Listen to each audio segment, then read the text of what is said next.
Imagine a kingdom, an independent nation with its own flag, its own constitution, and its own queen. A land of breathtaking beauty, surrounded by the vast Pacific Ocean. Now imagine that kingdom being taken, not through war, not through a treaty, but through a conspiracy of businessmen, backed by American Marines. This is the story of how Hawaii was stolen. And it's a story that most Americans were never taught in school. Long before any European ever set foot on its shores, Hawaii was home to one of the most advanced Polynesian civilizations in the Pacific. Around 1000 AD, brave navigators from the Marquesas Islands crossed over 2,000 miles of open ocean using nothing but the stars, the currents, and the flight patterns of birds. They arrived at these volcanic islands and built a thriving society. They developed a complex system of governance, agriculture, and spiritual practices. Hawaii was not some primitive outpost. It was a civilization, organized, spiritual, and self-sustaining. Everything changed in 1778, when British explorer Captain James Cook stumbled upon Hawaii during a voyage across the Pacific. He called them the Sandwich Islands, after his patron, the Earl of Sandwich.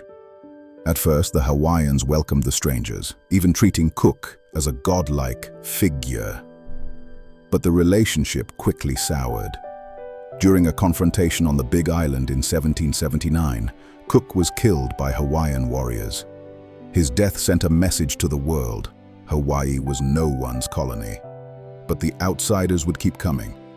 And with them came something far more dangerous than swords: disease. In the years that followed Cook's arrival, a warrior chief named Kamehameha rose to power. Using a combination of traditional warfare and Western weapons he acquired from foreign traders, Kamehameha unified the Hawaiian Islands into a single kingdom by 1810. He established trade relationships with the United States, Britain, and France. His dynasty would rule Hawaii for nearly a century, transforming it into a recognized sovereign nation. By the 1840s, Hawaii had a constitution, a parliament, and formal diplomatic relations with major world powers.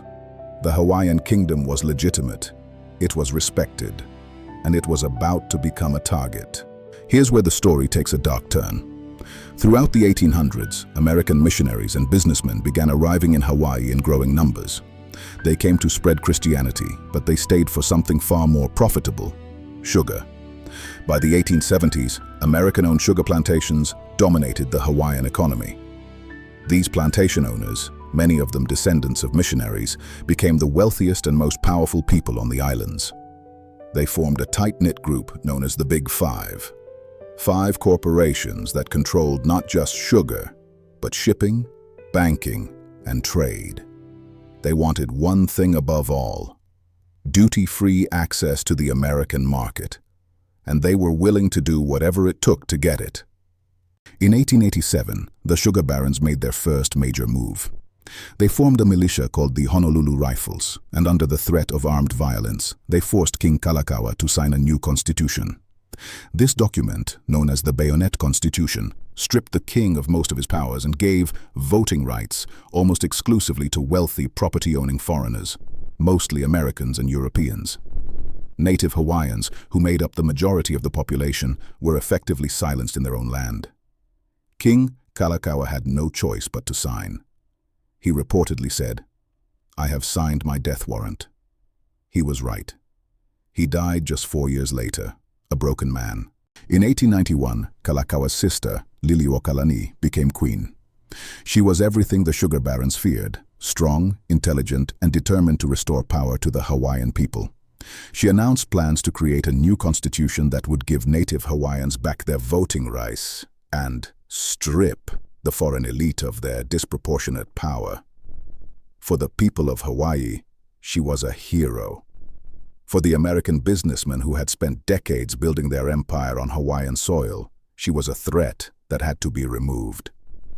On January 17, 1893, it happened.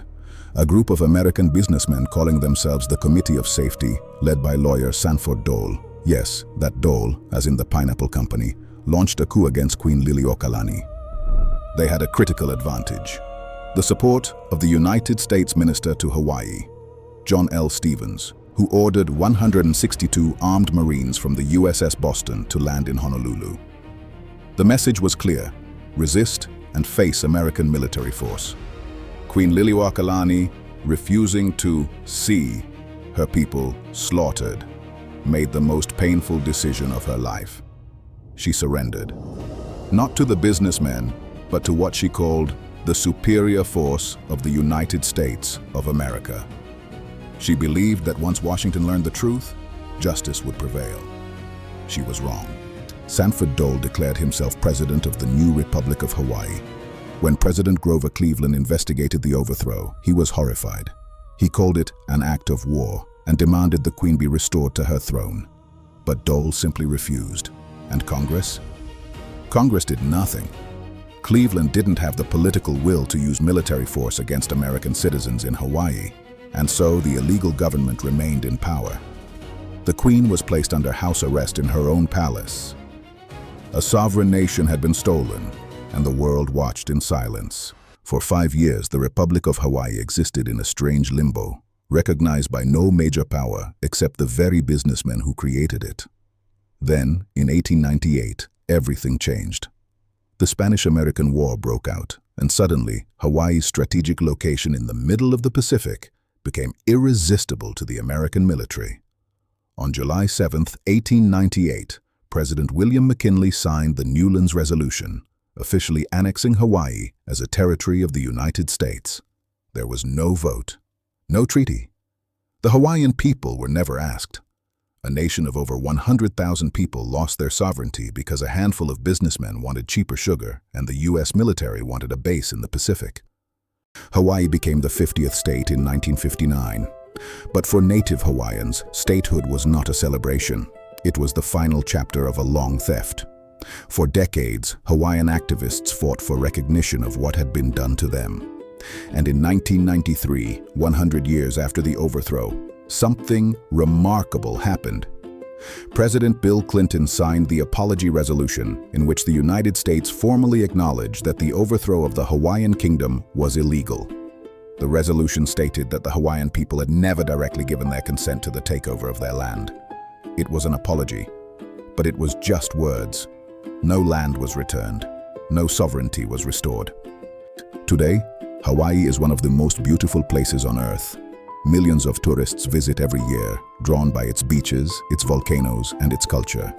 But beneath the surface of paradise lies a story of betrayal.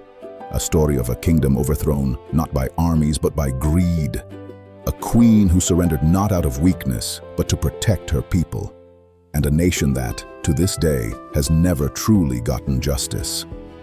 The Hawaiian sovereignty movement continues to this day, with native Hawaiians fighting for self-determination and recognition. Whether or not they succeed, one thing is certain. The story of how Hawaii was stolen deserves to be told. And now, you know it. If this story opened your eyes, subscribe to HistorioN channel and hit the notification bell. Because history is not always what they taught you in school.